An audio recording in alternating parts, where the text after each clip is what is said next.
Hi everybody, and welcome back to Sit and Knit for a Bit Spring Edition with Arne and Carlos. And we are, as always, your hosts, Arne and Carlos. And I'm sure that the first thing you're thinking right now is, what the happened What here? happened here? What happened here? And, we were in a very crowded room. Actually, it was Arne, it was me, it was all these plants, including Turid and Petunia, who's actually a narcissus. If we had Helmer and Freya there, and we had all the mess, all around us. And after 4 days, the mess just kept coming more and more and more towards us, and we were afraid it was going to just eat us up, and we would kind of disappear into some parallel universe. It was kind of hard. I even put up the knitting machine, and when it's so crowded in the room, it's impossible to have a knitting machine standing because you get those hooks in your clothes. And all sorts of things. Too crowded. So we had to move out. I think that happened when we do like spring cleaning because we move stuff around and definitely. It's difficult. Yes. We need more space. More space. So we decided to take our plants, take Turi and Petunia and everybody else and the dogs, and we decided to find a new location with a little bit more air. And I have to say, I'm sitting here and I really feel like I can breathe now. Yeah, it's much better. So now I'm actually... And it's not so warm now. Exactly, it's not so warm, and I think that now I can get into that spring mode, that spring vibe that I was after. The spring vibe. Yeah. You were that yesterday. You were in the spring, had the spring vibe yesterday. And that and the chocolate vibe as well. The chocolate. If you remember. I had my spring vibe was very low this morning because when I walked with Helmer, it was minus 20 degrees. It went from warm and cloudy until it started to snow, and then it cleared up, and then it became cold. So really it was cold. minus 20 in the morning, and it was just plus 6 Celsius when we look at the... Yeah, now it's beautiful. It's sunny, and if we go outside, we can actually just sit in the sweaters, and it's nice and warm and very comfortable. Yeah. So temperatures go from this to that, back to this, in just a matter of hours right now. Last night, if you didn't know better, you would think that there were ghosts in the house because the ice was freezing on the roof, and the wood in the walls are cracking. Yeah. So it's kind of... Helmer was barking. Oh, a little bit. He was a little bit afraid, I think. Or concerned. I think he just wants to make sure that everybody's okay. Yeah. And a little recap on our uniforms, because these are actually uniforms.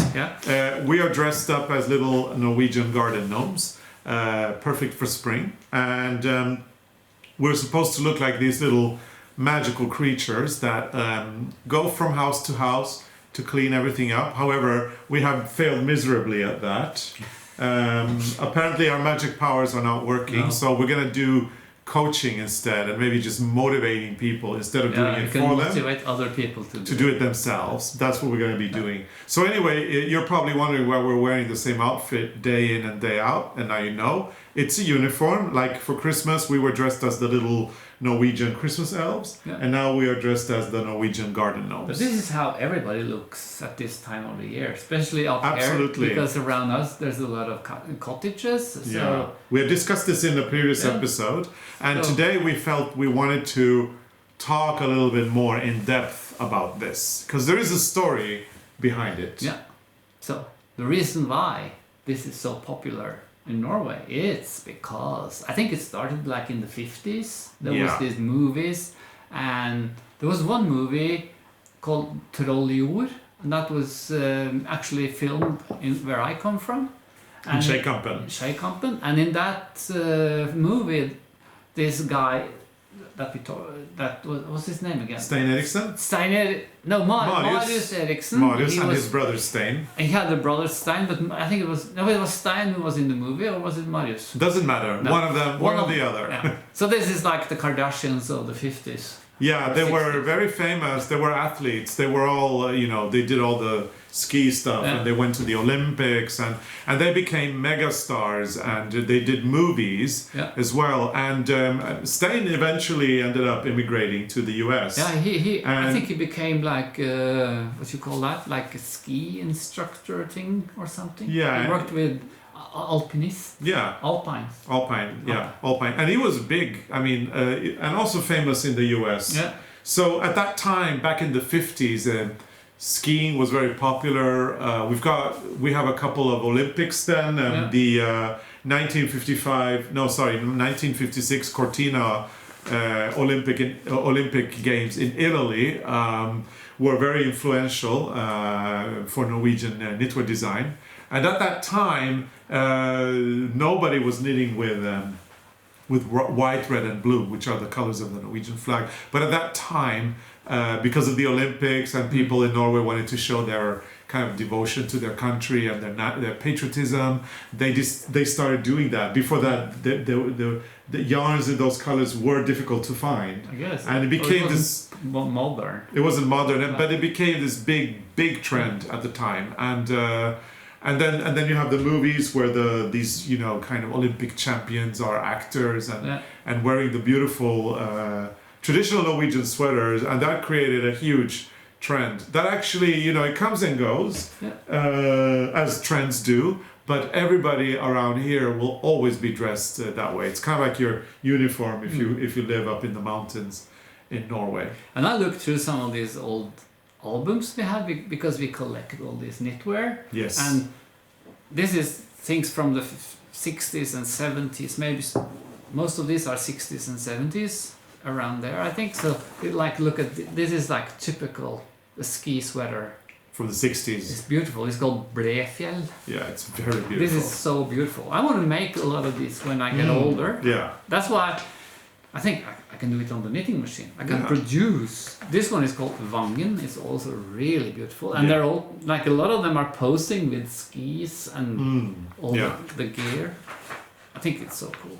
And we're going to do a photo shoot in a few days. We are, yeah. I think we're going to do something like this. Yeah, but except posing behind, you don't want to do this in a studio. What no, we have to do it outside. Outdoors. It's going to be fabulous. This is called Bjørgeseter. It's also beautiful.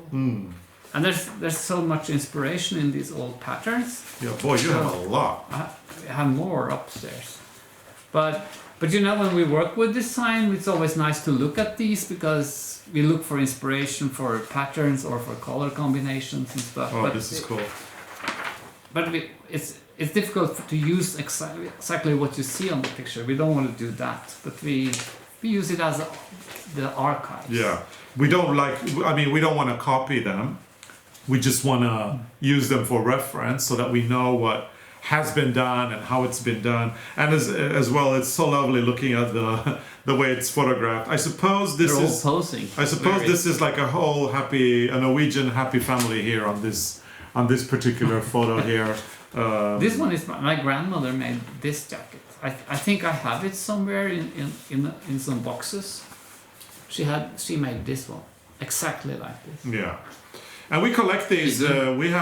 We have stacks and stacks of these old patterns. And I remember, say, some 15 years ago, nobody was interested in this. No. Nobody. And we could go to any arts and crafts stores in Norway and we could ask them if they had some old patterns. And they usually say, yeah, we have like a box or two in the basement. They'd bring it up and then they'd say, help yourselves. If we didn't ask them, they came with it. Yeah. They said we have a lot of old patterns. You might need them. Yeah, they did that too. Yeah, but they just said help yourself, and they didn't even charge us because they said nobody's buying this, nobody wants them anymore. And it was nice. We built up a great archive back then when nobody wanted it. Nowadays, if you go, everybody wants these old patterns, so it's difficult to get them now. But I actually, when I was cleaning, one day I was going through all the patterns, so I organized them with different brands and write down the names and the numbers. Yeah. So one day we might have all of them. That would be cool. That would be really cool. Because they're all numbered. Yeah, they are. Yeah, they are. So, they're absolutely numbered. Like this is number 906. Yeah, wow. So we don't have 906 patterns. So there are 905 patterns that came before that. We have 903. Oh yes, so 906 and 759. Yeah.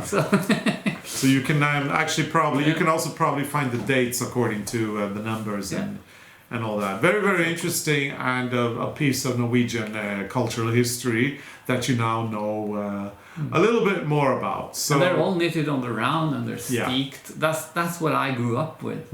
Everything was knitted like that. You have to look at patterns from the 50s. Then you have those shaped arm tops and sewing. They knitted in pieces and sewed together because the fashion was different. But this time everything was like this. Yeah, it's nice. It's nice to have the old nostalgic kind of look as well to it. I really like it. I really like these jackets. They're actually done in that, according to that principle, they are very boxy and they've got the dropped shoulder. It's actually just a big square and it's all steeked. And the old ones are so good because they live forever. Yeah. Like the ones we had from my great-grandfather, they're still good.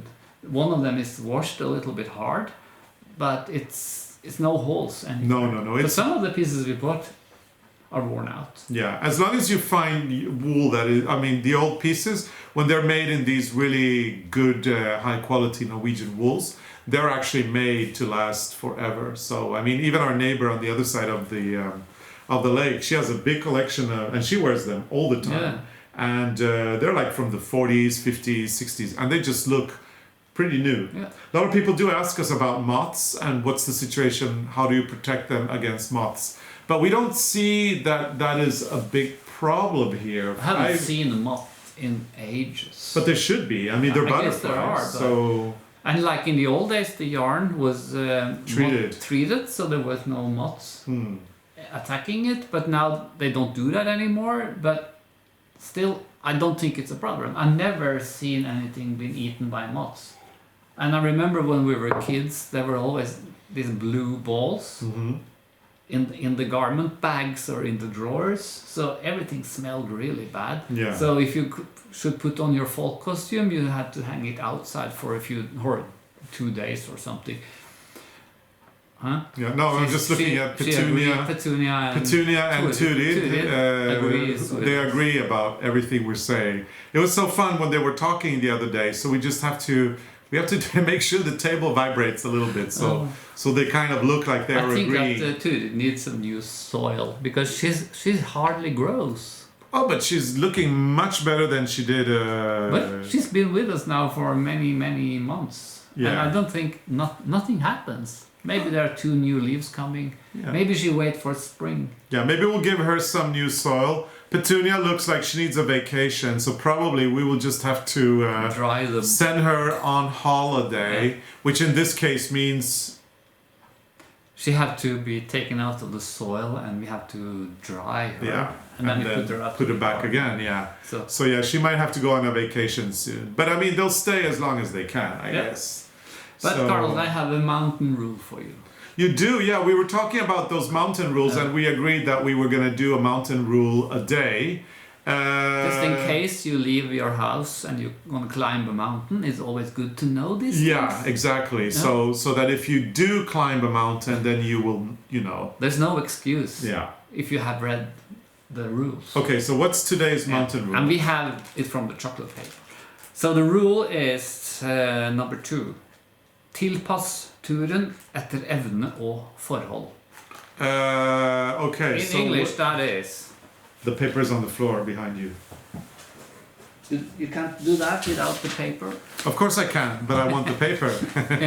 You're good. Your English is so good. Yeah. So in English, today's fjellvettregel, which is Norwegian mountain code, is adapt the plan routes according to ability and conditions. So you should pretty much be able to know, or you should know what you're doing, what you're getting into, and make sure that if you are not, like a top athlete, that you shouldn't do the most difficult routes. You should don't plan a very long route and complicated. If you don't have the physical strength.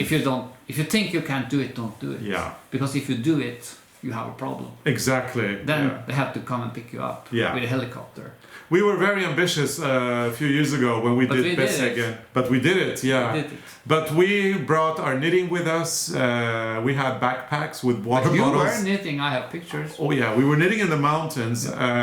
And Freya was with us, and all the tourists, they were looking at us with the dog. And Arne, you know, every time somebody, because that's very important. We haven't told you this yet, but in Norway, if you live in a city and you're minding your own business and you're walking on the street, you don't say hello to people that are crossing you. Then people think you're crazy. Then people think you're insane, okay?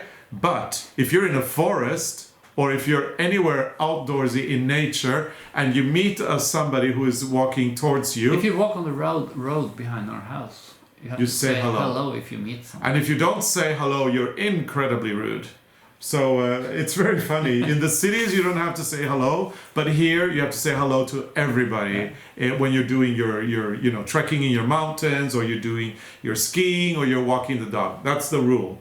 And so we were saying hello to everybody in Besseggen, and I think the tourists thought we were a little crazy because we kept saying hello, but we couldn't know if they were. If you're not a Norwegian and you walk the mountains, you will get used to it. Yeah, because everybody says hello. Or you just leave the country because you think people are crazy. Yeah. If everybody says hello and you so everybody coming, Arne was saying hello. We're just walking the dog. Nice day, and I was knitting.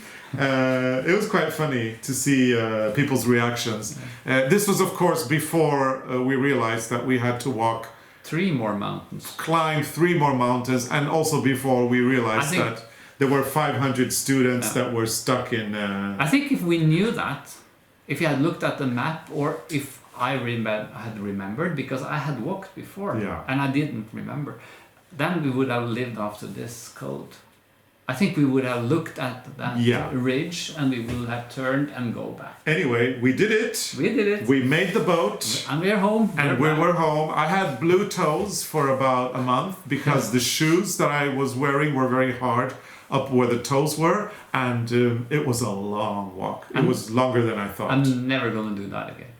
Oh, I'd love to do that again, say now. I don't think I will. But would I? Been there, done that. Got the t-shirt. Well, maybe there's another one we can try some other time. I'd rather do another one. Yeah.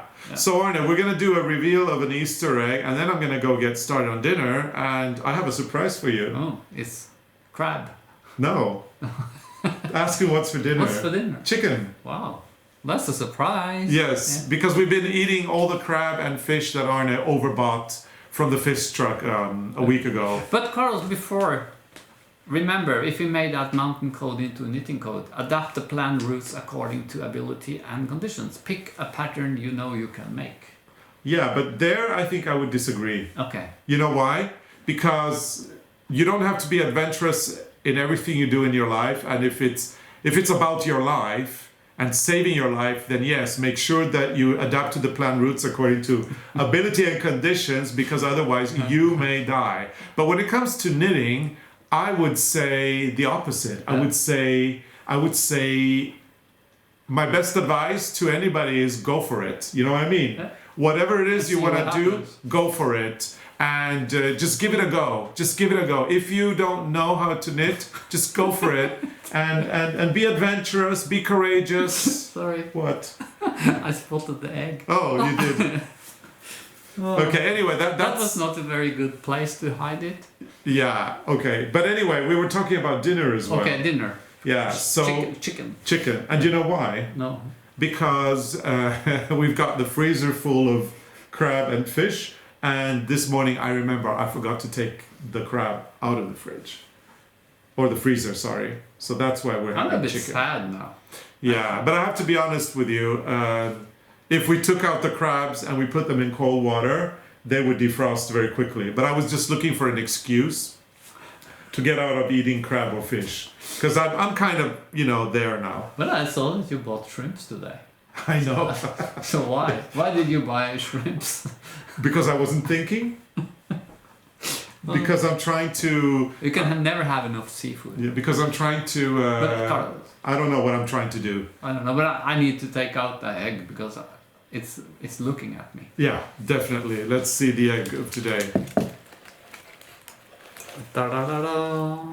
And I thought that was a fantastic hiding place. I saw it. It was like sticking out as a sore thumb. Yeah, but you didn't see it until the end of the... No. But suddenly I saw the egg. It's like under the leaves. So this is the egg of the day. Yeah, and very this nice. Is inspired of all traditional Czech patterns that you find on all Norwegian knitwear. So we're kind of relating this to something like this. We're relating this to this. Oops. This is even closer, but it's not. None of them are actually close. No. But it's all traditional pattern. Yeah, this one you made up from your own head. And I think we should give a little tip as well, today's knitting tip. The knitting tip of the day. Yeah, and we've already talked about tension and we've already talked about needle. And we've actually had questions. Some people are wondering, and we're asking people to knit this with needle 2.5 millimeter, but the yarn wrap says needle 3.75 millimeter, and they're wondering whether we are wrong or whether we made a mistake. The answer is no. You always need to adapt the needle to what kind of knitting you want to do. Of course, we would follow the advice if we were making a garment and we were making it up to the gauge that was indicated. But this is an egg. This is actually a stuffed. This goes under the category stuffed toy. And what you want to do with this is make sure that you're knitting it with a smaller needle so that your gauge is tighter, because you don't want the filling to come out. No, and we know by experience that a lot of knitters are actually looser knitters than what we are, because we're quite tight knitters, and even we go down on the needle when we do things like this because of the filling. And even if the pattern says 2.5 or 3, you still have to check your tension. You can't just knit with whatever it is. Yeah, which we've already talked about. But the point here, the main point here is that if you're doing stuffed toys or if you're doing anything that you're supposed to stuff, you want your gauge to be way, way tighter than whatever the yarn indicates. So whatever the yarn wrap says is not the rule that is set in stone. It's up to you to kind of figure it out as well as you go along. So the needle is correct, and the reason we've done it is because it's a stuffed toy. So there you go. I don't know if it's a tip, but it's an observation anyway. It's not a toy, it's an egg. Well, yeah, but it goes under the category toy, because if it was a doll, for example. It would be the same needle. Or a little mouse or something. Anyway, this is today's egg. We're calling it chess because of the chess pattern, and it's done up in some very springy blues and yellows, which are really nice. And it's actually one of my favorite. I love the colors. I think it's very decorative. It is, yeah. It's the Swedish flag. Yeah, that's why I like it. It kind of gives you memories. Oh, okay. So Arne, I need to get that chicken started. Yeah. So we need to finish up our podcast. Yeah, so we have a competition. So if you post a picture of your egg from the knit along, then you can win something. And it's not a dinner with crab or fish or chicken. It's something different. Something different. You will win something. And we pick one random winner because it's hard to pick from the pictures because there's so many nice pictures. And then we're going to announce the winner on March 31. Yeah. And that day we will also announce the prize. Cool, huh? What if it's fishing trip to Norway? Oh, well, we'll see. I don't think it has anything. It's nothing fishy, to put it that way. No it's a really good, straightforward price that I'm sure people are going to love once we mention the price or whatever it is. Anyway, we've got a few more things to do before we finish up. Of course, the formalities. Engage. Remember to subscribe and put on your notifications. Perfect. And by engage, Arne means please like our episodes, please comment, and make sure to interact with them. And post a picture. And remember to post your pictures for the competition. Tag them with arnecarlos.com and tag them with Sit and Knit for a Bit. I don't think you said that. No, I didn't say that. So make sure to tag your photos to be eligible for the competition. It's too much information for this tiny head. No, it's a nice head. Oh, thank you. Anyway, thank you so much for watching, and we will see you again tomorrow. Yeah, bye. Bye.